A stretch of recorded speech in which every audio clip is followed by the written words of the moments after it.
السلام علیکم ورحمۃ اللہ وبرکاتہ۔ ہم پر رمضان کا مہینہ سائے فگن ہے۔ اس مہینے کے مسائل کا ہم سب کو جاننا ضروری ہے۔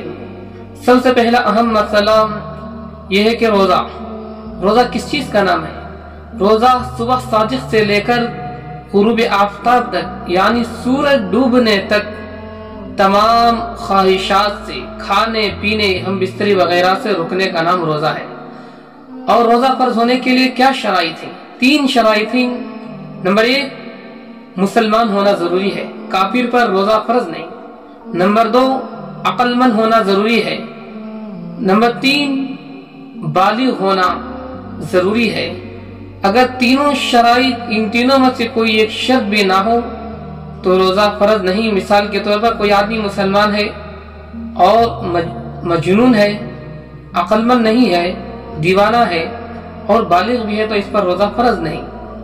اور اگر کوئی مسلمان ہے، عقل مند ہے، مگر بلوغت کی عمر کو نہیں پہنچا تو اسی وقت کے اندر اس پر روزہ فرض نہیں ہے۔